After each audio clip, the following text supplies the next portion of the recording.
Hola a todos, soy el Dr. Apari y en esta ocasión les hablaré acerca de la psoriasis. La psoriasis es una enfermedad inflamatoria crónica de la piel y se va a caracterizar porque esta va a presentar múltiples signos diversos en la piel.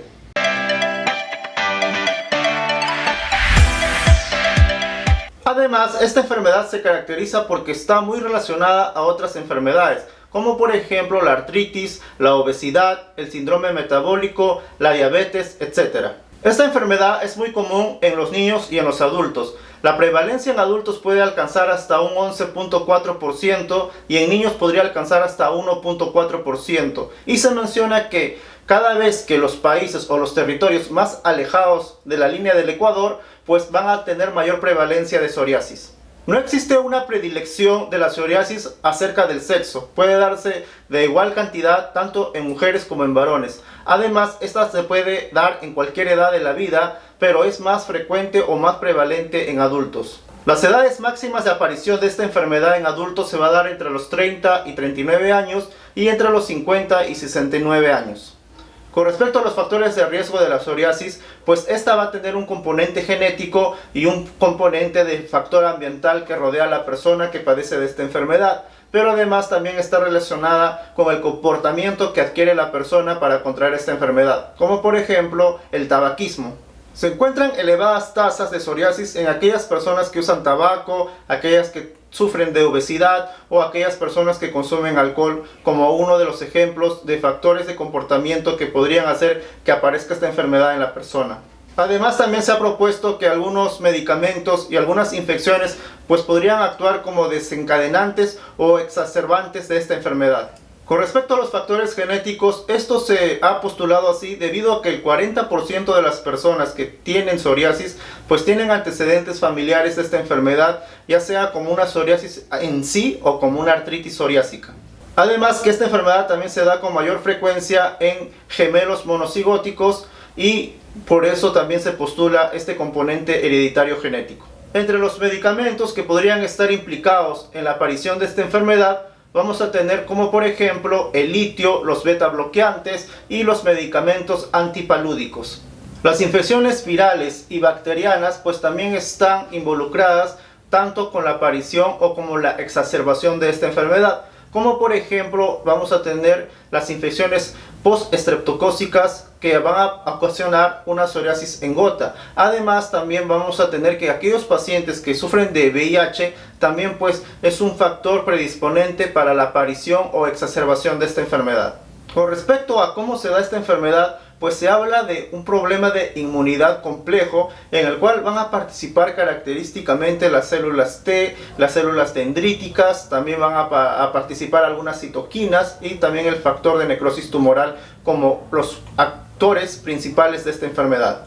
Los signos característicos que vamos a evidenciar en esta enfermedad se va a dar por una hiperproliferación, por una diferenciación anormal de la epidermis, además por un infiltrado inflamatorio que se va a dar a nivel de la piel y además por la vasodilatación de los vasos sanguíneos que circulan en ese sector. Con respecto a los signos de la psoriasis, vamos a encontrar que esta enfermedad pues va a generar diversos signos en la piel y esto va a depender también del área afectada en el cuerpo. Por tal motivo la voy a clasificar en los diferentes tipos que ahora les menciono. Vamos a tener la psoriasis crónica en placas, vamos a tener la psoriasis en gotas, vamos a tener la psoriasis pustulosa y la psoriasis eritrodérmica. La psoriasis crónica en placas es el tipo o subtipo de psoriasis más común y esta se va a caracterizar por la formación de placas pero de distribución simétrica en el cuerpo. El cuero cabelludo, la parte extensora del codo, las rodillas y la hendidura glútea son los sitios más comunes de esta afectación. El grado de afectación de esta enfermedad puede darse en diferentes formas, desde una forma limitada y determinada a una sola parte o región del cuerpo a una forma generalizada. También podría estar involucrado las áreas intertriginosas, el canal auditivo, el ombligo, la palma de las manos, la palma de los pies como otras zonas de afectación.